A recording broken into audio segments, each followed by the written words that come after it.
बिस्मिल्लाहिर्रहमानिर्रहीम रब्बिश्रह ली सदरी व यस्सिर ली अमरी वाहलुल उक़दतम मिन लिसानी यफ़क़हू क़ौली।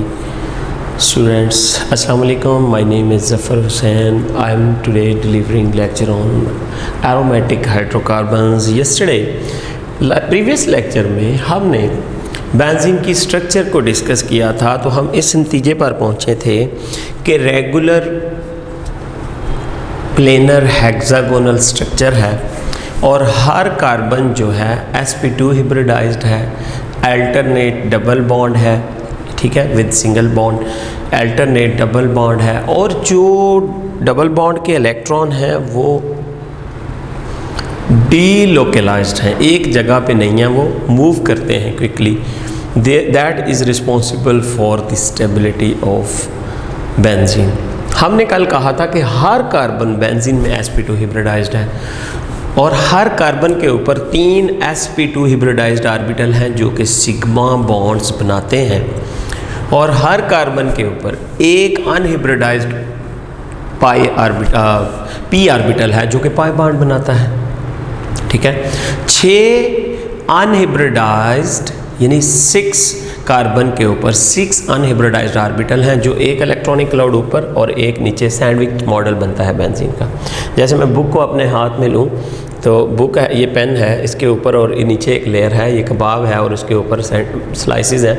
इस तरह बेंजीन का मॉडल है, एक इलेक्ट्रॉनिक क्लाउड ऊपर और एक इलेक्ट्रॉनिक क्लाउड ऊपर और एक इलेक्ट्रॉनिक क्लाउड नीचे, पाई इलेक्ट्रॉनिक क्लाउड की वजह से बनता है। और दूसरे ये कि इलेक्ट्रॉनिक क्लाउड जो है वो डीलोकलाइज्ड है। आज हम डिस्कस करने जा रहे हैं stability of benzene. Stability of benzene 2 हवालों से डिस्कस की जाती है। एक बात याद रखिएगा, पहला मेथड मैं बताता हूँ आपको, रेजोनेंस मेथड। ये क्या होता है resonance method?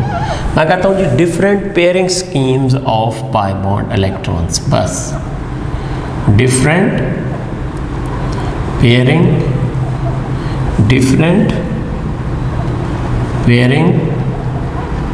schemes of p orbital electrons.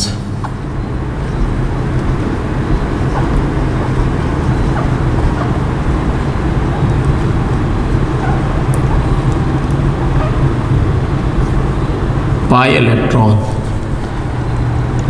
is called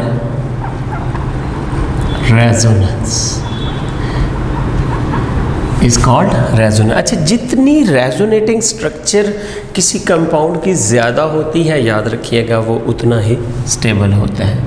यहाँ पे मैं एक स्टेटमेंट लिखता हूँ, the more the resonating structures, the more the resonating structures of a compound, the more the resonating structures of a compound, the more stable it is, the more stable it is। जितनी ज़्यादा pairing scheme होंगी, जितनी ज़्यादा resonating structure होंगे, आप जंगल में जाते हैं, कोई एनिमल नया देख के आते हैं, 6-7 लोग हैं, हर कोई अपनी अपनी एलैबोरेशन देता है, तो जितनी ज़्यादा हमारे पास शहादतें होंगी हम उतना ही कह लो जैसा कि हकीकत के करीब तर जाएंगे। अच्छा, 2 साइंटिस्ट ने स्ट्रक्चर्स पेश किए बेंजीन के, ठीक है, वेरियस स्ट्रक्चर्स जो थे वो पेश किए गए। इसमें हम कैक्यूल और डिवार 2 साइंटिस्ट के नाम लेंगे और यहाँ पे बीच में हम जो साइन शो करेंगे वो रेजोनेंस का साइन होता है डबल हेडेड एरो, ठीक है, डबल एरो हेड्स, ठीक हो गया। तो कैक्यूल ने जो मॉडल दिया वो कुछ यूँ था, कैक्यूल्स स्ट्रक्चर फॉर बेंजीन, ठीक है। इसने कहा कि ये अगर कार्बन 1 है, 2 है, लेट्स से 3, 4, 5, 6, तो 1, 2, 3, 4 और 5, 6 के दरमियान डबल बॉन्ड है जो कि लेटर ऑन चले जाते हैं किस किस के दरमियान, फिर वो चले जाते हैं 2 3 4 5 और 6 1 के दरमियान। ये डबल बॉन्ड मतलब अल्टरनेट हैं, आप इसको इधर भेज दो, इसको इधर भेज दो और इसको इधर भेज दो, या ये इधर चला जाता है, तो ये स्ट्रक्चर बनता है। कैक्यूल का ये मॉडल था, जबकि डिवॉर ने डिफरेंट मॉडल दिया। डिवॉर ने कहा जी एक लॉन्गर बॉन्ड है जो कि 1 और 6 के दरमियान है, जो कि ये कार्बन 1 है, सॉरी 2 3 4 5 6 हम लिख लेते हैं 2 3 4 5 6 1 6 5 4 2 3। इसने कहा जी एक लॉन्गर बॉन्ड है जो कि 1 और 4 के दरमियान है कभी, और कभी ये 2 और 5 के दरमियान है, और कभी ये 2 और 6 के दरमियान है। बनाए इसने भी 3 ही बॉन्ड थे बेंजीन के अंदर, लेकिन ये अनलाइकली होता है, ये ऐसा नहीं होता, थर्मोडायनामिकली ये फिजिबल नहीं है। तो फिर हमने कहा कि ये जो है एक्चुअल स्ट्रक्चर की तरफ ये ज़्यादा रोल प्ले करते हैं, इसलिए कैक्यूल की स्ट्रक्चर को हम मेजर कंट्रीब्यूटर्स कहते हैं toward the actual structure of benzene, यानी 80% ये कंट्रीब्यूटर है toward the actual structure of benzene. जबकि डिवार के स्ट्रक्चर लॉन्गर बॉन्ड की जो प्रेजेंस है 1 और 4 नेबरिंग के साथ तो हो सकता है बॉन्ड एक डबल, लेकिन 1 का 4 के साथ या 2 का 5 और 3 का 6 का 2 के साथ, इट्स अनलाइकली, थर्मोडायनामिकली फिजिबल नहीं है ये, इसलिए ये माइनर कंट्रीब्यूटर है। ठीक है, दीवार की स्ट्रक्चर जो हैं they are minor contributors toward the actual structure of benzene. तो ये बेंजीन की स्टेबिलिटी के लिए हमने 5 स्ट्रक्चर ड्रा किए, और दूसरे हमने कहा किसी कंपाउंड के जितने ज़्यादा रेजोनेटिंग स्ट्रक्चर होंगे वो उतना ही स्टेबल होगा। दूसरा जो मेथड हम डिस्कस करने जा रहे हैं that is heat of hydrogenation method. मैं इसको मुख्तसर करूँगा क्योंकि बात लंबी हो जाएगी। हीट ऑफ हाइड्रोजिनेशन मेथड, इसमें बेंजीन की तरह का एक कंपाउंड लिया गया, that was not benzene, 135 साइक्लोहेक्सा triene लिया गया। इसमें भी 3 ही बॉन्ड थे, 1 3 5, ठीक है, साइक्लोहेक्सा ट्राईइन, यानी 3 डबल बॉन्ड थे इसमें। इसकी स्ट्रक्चर बिल्कुल बेंजीन की तरह है, इनफैक्ट तो ये बेंजीन ही है। खैर, ये एक हाइपोथेटिकल कंपाउंड लिया, इसका एक बांड तोड़ा, एनर्जी कितनी निकली 119.5, दूसरा बांड तोड़ा 239, ठीक है, 19 मल्टीप्लाइड बाई 239 एनर्जी निकलनी चाहिए थी। और तीसरा बांड जब तोड़ेंगे आप, भी हीट ऑफ हाइड्रोजनेशन है, आप तीसरा बांड हाइड्रोजन ऐड करते हो 358.5 एनर्जी निकलनी चाहिए।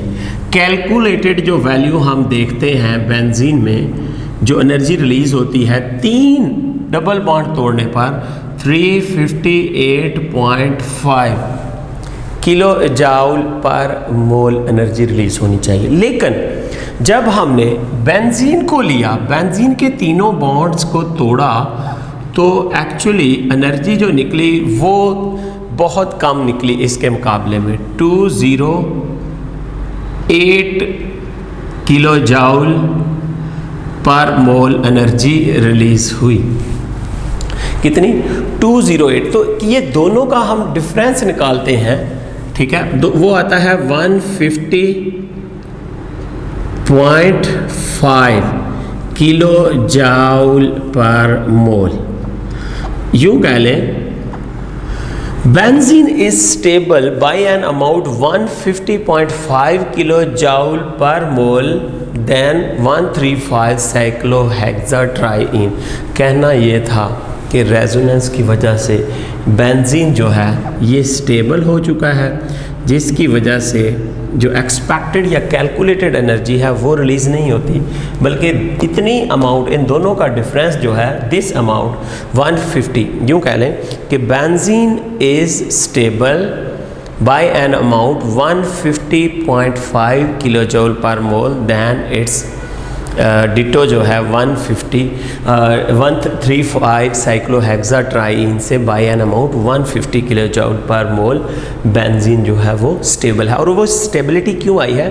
डबल बॉन्ड की रेजोनेंस की वजह से बेंजीन ने अपने आप को स्टेबल कर लिया है। Now we will discuss preparation of benzene. चंद एक मेथड्स हैं, मैं इनको क्विकली आपको रिवाइज करवा देता हूँ। सबसे पहले हम करते हैं डिहाइड्रोजिनेशन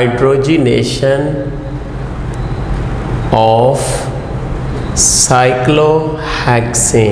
देखिए जी, साइक्लोहेक्सेन में 6 कार्बन और 12 हाइड्रोजन है। अगर आप देखें तो ये आपका साइक्लोहेक्सेन है, ठीक है। CH2 है, CH2 और CH2 हर पोजीशन पे है आपका। आप इसकी हाइड्रोजनेशन करवा दो, डिहाइड्रोजनेशन निकल की मौजूदगी में 2 से 300 सेंटीग्रेड टेम्परेचर, तो 3 हाइड्रोजन्स डिफरेंट पोजीशन से यहाँ निकलते हैं। लेट्स से हम कहते हैं एक हाइड्रोजन यहाँ से निकला, एक इस कार्बन और इस कार्बन से, और एक इस कार्बन और, तो this is called dehydrogenation of cycloalkane. दूसरा आप कर सकते हो फ्रॉम एसिटाइलिन। हमने ये पिछले चैप्टर में पढ़ा था अल्काइन में, एसिटाइलिन, फ्रॉम एसिटाइलिन कि आप साइक्लाइजेशन करवा दो, ठीक है। This is called polymerisation of acetylene also. आपके पास एसिटाइलिन के 3 मॉलिक्यूल हैं, आप इनकी साइक्लाइजेशन करवा दो। निकल, ऑर्गेनो निकल कोई कैटालिस्ट यूज़ करो, ऑर्गेनो निकल, टेम्परेचर 70 to 80 सेंटीग्रेड आप मेंटेन रखो, ठीक है। यू विल गेट बेंजीन, ये वाली चीज़ आपको मिल जाएगी, अल्टरनेट डबल बॉन्ड वाली ये स्ट्रक्चर आपको याद होगा, double bond single bond, double bond single bond, double bond. This is how you can prepare benzene by cyclization reaction of acetylene, that is called polymerization reaction. Next है तीसरा reaction हम करते हैं जी from alkane, from alkane. This reaction is called aromatization, ठीक है, cyclisation भी कह सकते हैं आप। कोई आपके पास एल्केन है जिसके अंदर 6 कार्बन एटम्स हैं, ये देखें, मैं इसको लिख ही ऐसे ही हम स्ट्रक्चर बना रहे हैं जैसा कि बेंजीन की स्ट्रक्चर होती हैं, ठीक है। ये 6 का हमने क्या करना है, यहाँ से और यहाँ से एक हाइड्रोजन निकाल देनी है। यहाँ मिक्सचर ऑफ कैटालिस्ट इस्तेमाल होगा, Al2O3 SiO2 + Cr2O3, और तकरीबन टेम्परेचर यहाँ पे आपको 500 सेंटीग्रेड तक मेंटेन करना होगा। तो आपको यहाँ से डायरेक्ट पहले साइक्लोहेक्सेन मिलेगा और फिर फर्दर आपको बेंजीन मिलेगा। 3 हाइड्रोजन निकलेंगे तो बेंजीन बनेगा, और एक साइक्लाइजेशन वाला हाइड्रोजन जब साइक्लाइजेशन होती है तो ये आपको, इसी तरह आप इसका एक और डेरिवेटिव टॉल्विन है, यहाँ पे एक और कार्बन कर दें तो वो आप उसको एज ए सब्स्टिट्यूएंट शो कर दें इसके ऊपर। नेक्स्ट है आपका बड़ा अहम reaction, that is Wurtz Fittig reaction. Fittig भी कई बुक में होता है, ये हायर बुक में, यहाँ फिटिग है, वर्ड्स फिटिग रिएक्शन। वर्ड्स का रिएक्शन क्या था, 2 अल्काइल हैलाइड हम लेते थे तो चेन को एलोंगेट करता था, वही वर्ड्स वाला इसने अल्काइल हैलाइड लिया, लेट्स से मिथाइल ब्रोमाइड, तो इसने अल्काइल हैलाइड को अराइल हैलाइड के साथ रिएक्ट करवा दिया in the presence of sodium और ईथर वगैरह की मौजूदगी में, ठीक है।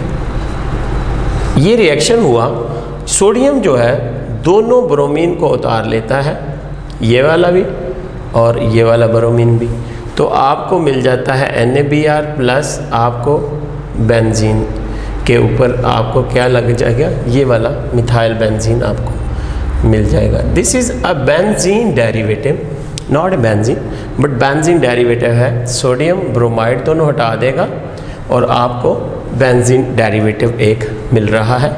This is Wurtz Fittig reaction to prepare benzene. अच्छा, अब हम देखते हैं लेबॉर्ट्री में कैसे तैयार किया जाए। लो जी, बेंजीन सोडियम बेंजोएट ले लो, बेंजीन का सोडियम सॉल्ट लिया हमने, दिस वन। अच्छा, इसको लाइम, सोडा लाइम के साथ हम हीट करते हैं, ये आपका है सोडा और ये लाइम, ये डीकार्बोक्सिलेशन होगी इससे, ठीक है। तो आपको बेंजीन मिल जाएगा प्लस सोडियम कार्बोनेट इवॉल्व हो जाएगा इस रिएक्शन से, दिस वन। नेक्स्ट वन है आपका फिनोल की रिडक्शन कर देंगे, क्योंकि फिनोल है अगर आपके पास, बेंजीन के ऊपर OH मौजूद है, इसकी हम रिडक्शन करने जा रहे हैं विद जिंक डस्ट। जिंक जो है इसका ऑक्सीजन उतार लेगा और बाकी इसका जो हाइड्रोजन है वो बेंजीन में वापस चला जाएगा, जिसकी जगह OH लगा हुआ था। तो this is how you can prepare benzene by various laboratory methods. इसके अलावा hydrolysis of benzene sulphonic acid भी है एक रिएक्शन। आपके पास अगर बेंजीन सल्फोनिक एसिड है, बेंजीन के ऊपर सल्फोनिक एसिड ग्रुप लगा हुआ है किसी भी पोजीशन पे, आपको पता है ये तमाम पोजीशंस इक्विवेलेंट हैं, आप इसकी एसिड हाइड्रोलिसिस करवा दो HCl की मौजूदगी में, तो यहाँ से OH लेके ये सल्फोनिक ग्रुप जो है AH2SO4 बना देगा और बाकी H जो है वो यहाँ पे बेंजीन में चला जाएगा। तो आपको hydrolysis of benzene sulphonic acid से बेंजीन का हसूल आपने मुमकिन किया। ये 3 लेबॉरेटरी के मेथड थे, ठीक है, और 4 जो थे जनरल मेथड्स थे या इंडस्ट्रियल मेथड थे for the preparation of benzene. अब हम डिस्कस करते हैं रिएक्शंस ऑफ बेंजीन, जिसमें हम बेंजीन के 3 किस्म के रिएक्शन पढ़ेंगे। सबसे ज़्यादा जिस पे हम गौर करेंगे वो तो होगा इलेक्ट्रोफिलिक सब्स्टिट्यूशन रिएक्शन, जो मेन रिएक्शन हम यहाँ पे डिस्कस करने जा रहे हैं। इसके अलावा या यूँ कह लें आप इलेक्ट्रोफिलिक सब्स्टिट्यूशन रिएक्शन, ठीक है, ये वो रिएक्शन है जो बेंजीन में हम यहाँ पे इन डिटेल ज़्यादा पढ़ेंगे। यानी कि इसके अलावा बेंजीन एडिशन रिएक्शन भी देता है, ठीक है, और उसमें हम देखेंगे किस तरह से मुख्तलिफ मॉलिक्यूल बेंजीन के ऊपर ऐड कर सकते हैं। और फिर हम बेंजीन के अंदर ऑक्सीडेशन देखेंगे। ऑक्सीडेशन बेंजीन की पॉसिबल है कैटालिटिक या नहीं है, या बहुत हाई कंडीशन स्फीयर कंडीशन पे जाके होती है, तो ये देखेंगे हम, ठीक है। इसके बाद हम देखेंगे क्या बेंजीन के अंदर कोई कंबस्टन हो सकता है, या फिर हम ऑक्सीडेशन में इसका ओजोनोलाइसिस वगैरह भी टेकअप करेंगे, ठीक है जी। मेन जो रिएक्शन है बेंजीन के अंदर, इलेक्ट्रॉनिक क्लाउड जो है वो रेजोनेट कर रहा है और ये बहुत स्टेबल मॉलिक्यूल है। इसके लिए हमें किसी स्ट्रॉन्ग इलेक्ट्रोफाइल की ज़रूरत होती है, जो यहाँ से किसी एक प्रोटॉन को हटा के रिप्लेस करके, ठीक है, किसी भी प्रोटॉन को हटा के उसकी जगह हम इलेक्ट्रोफाइल लेके आते हैं, ठीक है। यहाँ से हमने प्रोटॉन हटा के कोई इलेक्ट्रोफाइल जो है वो इंडक्ट करवा दिया है। इलेक्ट्रोफाइल क्या होते हैं? Electron lover species, positively charge species जो बेंजीन के पाई इलेक्ट्रॉनिक क्लाउड पे अटैक करते हैं, दे आर कॉल्ड इलेक्ट्रोफाइल्स, ठीक है। यहाँ पे जो हम रिएक्शन डिस्कस करेंगे इलेक्ट्रोफिलिक सब्स्टिट्यूशन रिएक्शंस में, तो उसमें सबसे पहले हम हैलोजिनेशन देखेंगे, ठीक है। फिर हम नाइट्रेशन ऑफ बेंजीन देखेंगे नाइट्रिक एसिड के साथ, फिर हम सल्फोनेशन रिएक्शन देखेंगे, और उसके बाद हम फ्रीडल क्राफ्ट रिएक्शन पर बात करेंगे। फ्रीडल क्राफ्ट या क्रॉफ्ट दोनों नाम चलते हैं, ये अमेरिकन साइंटिस्ट थे फ्रीडल और क्रॉफ्ट। एल्काइलेशन एंड एसाइलेशन, यानी असाइल ग्रुप और अल्काइल ग्रुप की induction in benzene ring through substitution of hydrogen, ठीक है। बेंजीन के अंदर ये जो प्रोटॉन है उसको कभी हम हैलोजन से रिप्लेस करेंगे, कभी हम नाइट्रो ग्रुप से रिप्लेस करेंगे, और कभी हम सल्फोनिक ग्रुप से रिप्लेस करेंगे, कभी हम हैलोजन से उसको रिप्लेस करेंगे। ये होगी हैलोजिनेशन, ये नाइट्रेशन, ये सल्फोनेशन, और कभी हम अल्काइल ग्रुप से रिप्लेस करेंगे और कभी हम इसको असाइल ग्रुप से रिप्लेस करेंगे बेंजीन के साथ। ये वाला ग्रुप लेके आएंगे, ठीक है, ये अल्काइल ग्रुप होगा अल्काइलेशन और ये एसाइल ग्रुप होगा एसाइलेशन। सबसे पहले हम इलेक्ट्रोफिलिक सब्स्टिट्यूशन का जनरल मैकेनिज़्म हम देख लेते हैं। इसके सारे मैकेनिज़्म मेरा ख्याल है करने की ज़रूरत यहाँ पे नहीं है, फिर भी मैं हैलोजिनेशन का पूरा मैकेनिज़्म आपको बताता हूँ कि कैसे इलेक्ट्रोफाइल पैदा होता है। भाई आप बेंजीन का रिएक्शन करवाना चाहते हैं हैलोजन्स के साथ, इसको रिएक्ट करवाएं, नॉर्मल कंडीशन में रिएक्शन नहीं होता, हमें कैटालिस्ट की ज़रूरत होती है, हमें FeX3 कैटालिस्ट लगाना होगा, तो फिर ये रिएक्शन हो जाएगा। क्या होगा कि यहाँ पे X जो है वो बेंजीन के अंदर चला जाएगा, इसकी हैलोजिनेशन हो जाएगी, ठीक है, और FeX3 इस रिएक्शन में एज ए कैटालिस्ट इस्तेमाल होता है।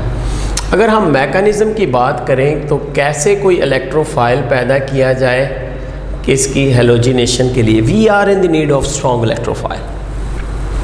जी, हमने हैलोजन को रिएक्ट करवा दिया FeX3 के साथ, ये लेवस एसिड और ये बेस के तौर पे काम करेगा। क्यों? एसिड यहाँ से इलेक्ट्रॉन एक्सेप्ट करेगा, पार्शियल नेगेटिव पार्शियल पॉजिटिव, इसके इलेक्ट्रॉनिक क्लाउड में डिस्टर्बेंस आती है, instantaneous dipole induced dipole forces. FeX3 यहाँ से X ले लेगा और क्या बना देगा, FeX4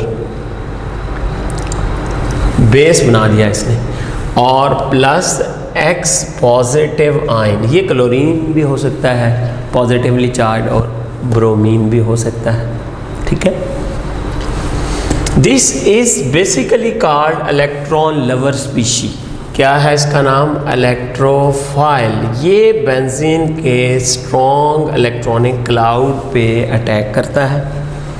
रिएक्शन कुछ यूं हम शो कर लेंगे, ये हमारे पास बेंजीन रिंग है, मैंने यहाँ ये इलेक्ट्रोफाइल के ऊपर ये अटैक करवाया, क्योंकि हम कहते हैं इलेक्ट्रोफाइल ने अटैक किया, बेसिकली नेगेटिव टू पॉजिटिव हमेशा डायरेक्शन मैकेनिज्म में शो करते हैं। तो ये क्या होगा जी, ये दो बाण तो मैंने छेड़े ही नहीं है, ये दो बाण अपनी जगह पे रखे गए हैं और यहाँ से ये इलेक्ट्रॉन पेयर लेके X ने यहाँ पे बॉन्ड बना दिया है और यहाँ पे एक H भी है, क्योंकि ये दो इलेक्ट्रॉन यहाँ से गए हैं तो इस कार्बन पे पॉजिटिव चार्ज आ जाएगा। अब यहाँ पॉजिटिव चार्ज है, ये प्रोटॉन है, हम बेस को लेके इस बेस से प्रोटॉन उतार देंगे इसका मैकेनिज्म में। नेक्स्ट आप देखो, ये दो बॉन्ड नहीं छेड़े मैंने, ठीक है, ये आपका X है, ये आपका प्रोटॉन है और ये आपका पॉजिटिव, ये पार्शियली पॉजिटिव, इस पे बेस अटैक करेगा FeBr4 नेगेटिव, इधर अटैक करेगा तो ये इलेक्ट्रॉन वापस चले जाएंगे। लो जी, बेंजीन रिंग ने अपनी स्टेबिलिटी को रिटेन कर लिया, अपनी रेजोनेंस को बरकरार रखा, अपने ये बॉन्ड भी वापस आ गया इधर और आपको X यहाँ लगता हुआ नज़र आ रहा है। ये H जो है HBr पैदा करेगा, H और Br, HBr प्लस क्या बनेगा आपके पास FeBr3। ये वही FBr है जो ऊपर रिएक्शन शुरू करवा रहा था, सॉरी फॉर दैट मैंने Br यूज़ कर दिया, यहाँ पे X यूज़ करना चाहिए था मुझे, FeX4 HX और FeX3, ठीक है। पॉइंट टू बी नोटेड कि FeX3 यहाँ पे लेवस एसिड और एलोजन आपका बेस है और यहाँ पे FeX-4 ये आपका बेस है, लोन पेयर डोनर है, ये प्रोटॉन की तलाश में, और ये आपका एसिड होगा, ठीक है।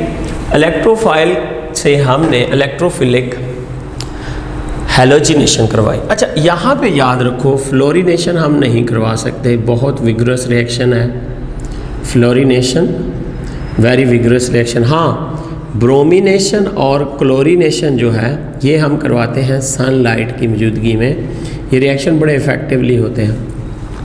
आयोडोनेशन भी पुअर प्रोडक्ट की वजह से नहीं करवाया जाता, ठीक है। तो फ्लोरिनेशन और आयोडोनेशन नहीं, बल्कि हम क्लोरिनेशन और ब्रोमिनेशन करवाते हैं। ठीक हो गया जी। यानी हेलोजिनेशन की हम बात कर रहे हैं, इसको हम मेरा ख्याल अभी ना ही डिस्कस करें तो ये ज़्यादा अच्छा है। तो ये आप फ्लोरीन, ब्रोमीन और क्लोरीन के साथ ये रिएक्शन करके देखें। This is called your electrophilic substitution. कौन सा reaction? Halogenation. Electrophilic substitution reaction में नेक्स्ट हम डिस्कस करने जा रहे हैं नाइट्रेशन, यानी introduction of NO2 group into the benzene ring. Nitronium ion इसको कहते हैं। Into the benzene ring is called nitration. और नाइट्रेटिंग मिक्सचर में 1:1 रेशो से हम नाइट्रिक एसिड और H2SO4 कंसनट्रेटेड इस्तेमाल करते हैं और टेम्परेचर इसमें 50 से 55 सेंटीग्रेड मेंटेन रखा जाता है। 1:1 ratio mixture of nitric acid and sulphuric acid is called nitrating mixture. कुछ भी नहीं है जी, हेलोजिनेशन हम करने नाइट्रेशन हम करने जा रहे हैं। तो जस्ट आपको मैं सिंपल सा रिएक्शन ये बता रहा हूँ, नाइट्रिक एसिड के साथ इसका reaction in the presence of H2SO4। तो ये रिएक्शन होता है जी, NO2 जो है वो बेंजीन रिंग में इंसर्ट हो जाता है। बस मैंने सिंपल रिएक्शन लिखा मैकेनिज्म की। यहाँ पे एक बात याद रखें, NO2 positive acts as electrophile. जो बात आपसे पूछी जाएगी वो है NO2 positive acts as an electrophile.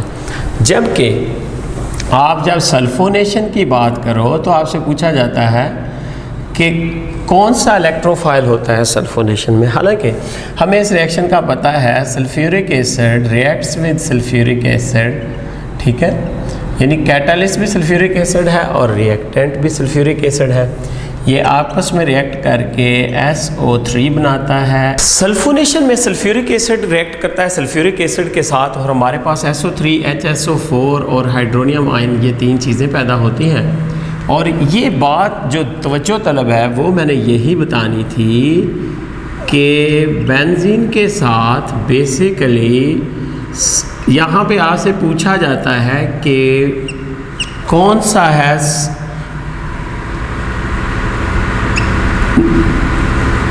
Electrophile, कौन सा है, ठीक है, जो भी प्रोडक्ट आ रहा है जी आपका, ठीक है।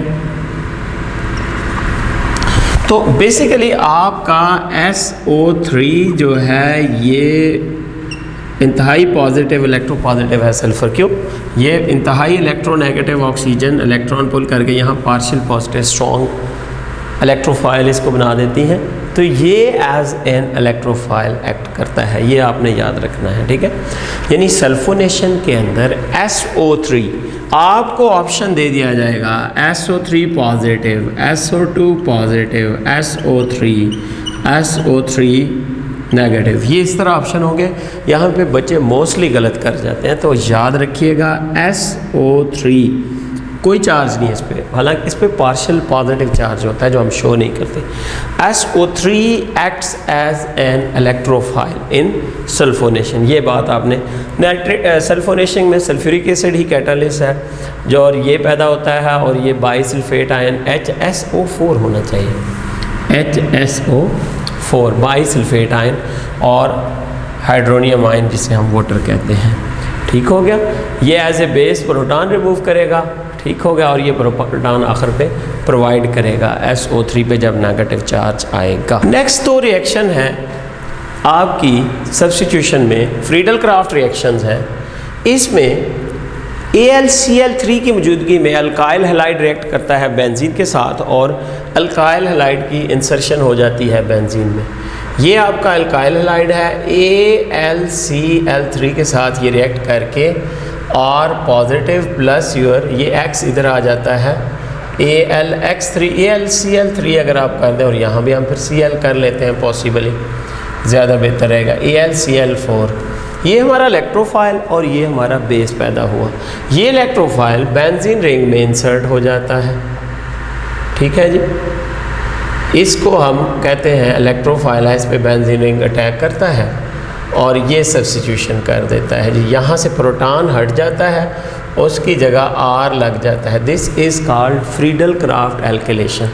और यहाँ पे AlCl3 as Lewis acid act कर रहा है, और ये आपका बेस है, ये आपका एसिड है, या फिर आप इसको कहते हो ये हमारा स्ट्रॉन्ग इलेक्ट्रोफाइल है जो कि बेंजीन रिंग पे अटैक करता है। अब इसी तरह असाइल ग्रुप की insertion into the benzene ring, मसलन ये क्लोराइड है और ये AlCl3 स्पेसिफिकली अल्काइलेशन रिएक्शंस में और एसिलेशन रिएक्शंस में, तो ये बनेगा क्या, RC डबल बॉन्ड O यहाँ पे पॉजिटिव कार्बन पे और AlCl4 नेगेटिव, ये आपका बेस है और ये आपका एसिड या फिर इलेक्ट्रोफाइल है, ये आपका लेवस एसिड है और ये बेस बनेगा क्योंकि ये लोन पेयर दे देगा, इलेक्ट्रॉन देगा।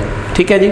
अब फिर हम कहते हैं बेंजीन रिंग पे असाइल ग्रुप की इंसर्शन हो रही है, दिस वन, ये इलेक्ट्रोफाइल अटैक करता है बेंजीन रिंग पे और इस तरह का हमारे पास असाइल ग्रुप जो है वो बेंजीन रिंग में दाखिल हो जाता है। This is called Friedel Crafts acylation.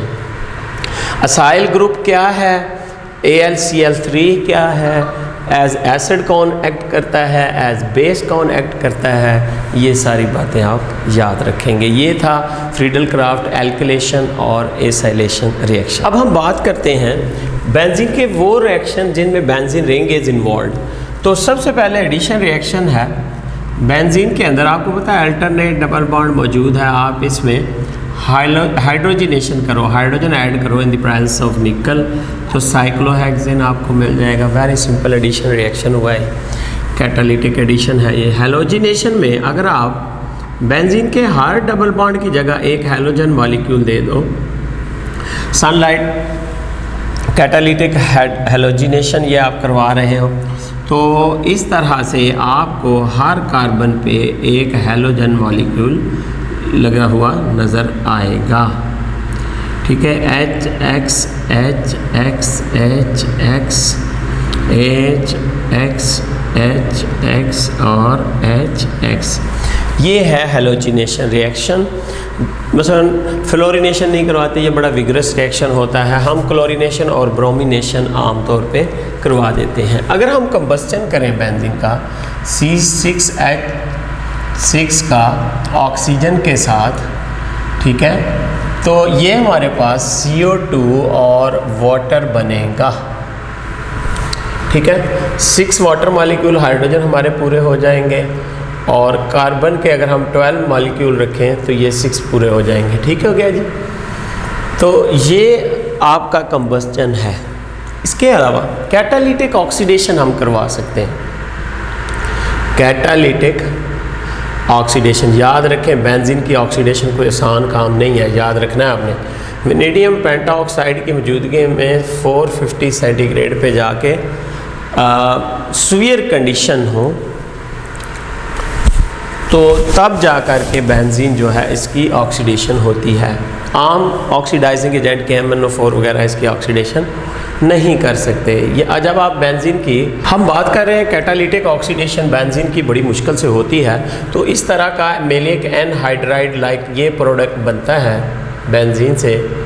ठीक है, anhydride mean no water, maleic anhydride. ठीक है, प्लस आपका CO2 और वाटर वगैरह जो भी निकलेगा, हाइड्रोजन्स कुछ निकलेंगे, तो मेलिक एनहाइड्राइड की अगर आप फर्दर हाइड्रोलिसिस करें तो आपको मैलिक एसिड मिलता है। ये बातें आपको पूछी जाएंगी। ठीक है, मैलिक एसिड है ये आपका। ठीक है, मैलिक एसिड, ये बेंजीन की ऑक्सीडेशन से मैलिक एनहाइड्राइड बना था जिसकी हमने हाइड्रोलिसिस करके मैलिक एसिड बना लिया हुआ है। ठीक है जी।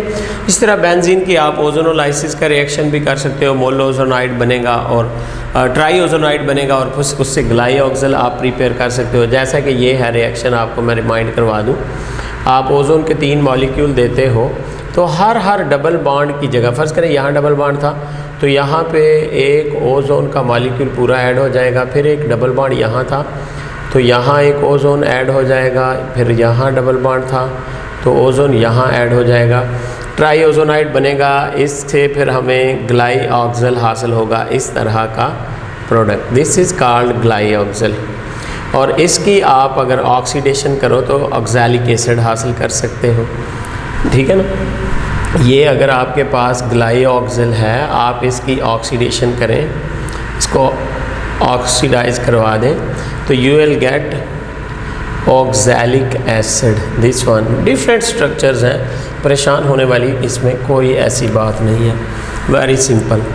तो ये थे आपके बेंजीन के रिएक्शन। ये कंबस्टन का है, यहाँ पे हमें हीट मिल रही है, ऑक्सीडेशन नॉर्मल कंडीशन में नहीं होता, स्फीयर कंडीशन लगानी पड़ती हैं। तो ये हमारे थे बेंजीन के रिएक्शन। इसमें अब हम अगर देखते हैं साइड चेन रिएक्शन, अब हम देखते हैं बेंजीन के side chain reaction. Side chain में हेलोजिनेशन भी हो सकता है। मसलन ये बेंजीन के साइड पे एक चेन है, ये CH3, आप इसकी हेलोजिनेशन करवा दो या क्लोरीनेशन हम चलेंगे करवाते हैं, तो एक एक करके हाइड्रोजन उतरते जाएंगे और उनकी जगह ये देखें ना, पहला प्रोडक्ट हमें मिलता है जी CH2Cl, दूसरा प्रोडक्ट मिलता है हमें CHCl2 और तीसरा प्रोडक्ट हमें मिलता है CCl3। इसको कहते हैं बेंजाइल। नाम याद रखने हैं आपने, आपसे पूछ सकता है किसी न किसी। बेंजल क्लोराइड, ये वाला दो ना, बेंजल क्लोराइड। और last one is your benzotrichloride. ये आपने इनके नाम याद रखने हैं। ये साइड चेन की हेलोजिनेशन थी जो मैंने आपको बताई। हाँ, अगर साइड चेन की ऑक्सीडेशन की बात हो तो ये याद रखिएगा, ये आपके पास CH3 है एक दफ़ा और दूसरी दफ़ा आइसोप्रोपाइल लगा हुआ है बेंजीन के साथ। तो हमेशा याद रखें जब आप इसकी ऑक्सीडेशन करते हैं KMnO4 वगैरह के साथ या K2Cr2 तो पहला कार्बन ही ऑक्सीडाइज होता है। हमेशा oxidation happens at first carbon. यहाँ भी यही होना है, ये वाले नहीं होंगे। तो आपको प्रोडक्ट ये देखें, हर दफ़ा जितनी भी लंबी चेन हो, चाहे 3 कार्बन चाहे 4 कार्बन लगे हों, तो पहला कार्बन ऑक्सीडाइज होगा। This is called side chain oxidation. और ये आपकी साइड चेन हेलोजिनेशन थी जो मैंने अभी डिस्कस की है। तो ये थे आपके बेंजीन के तमाम रिएक्शंस।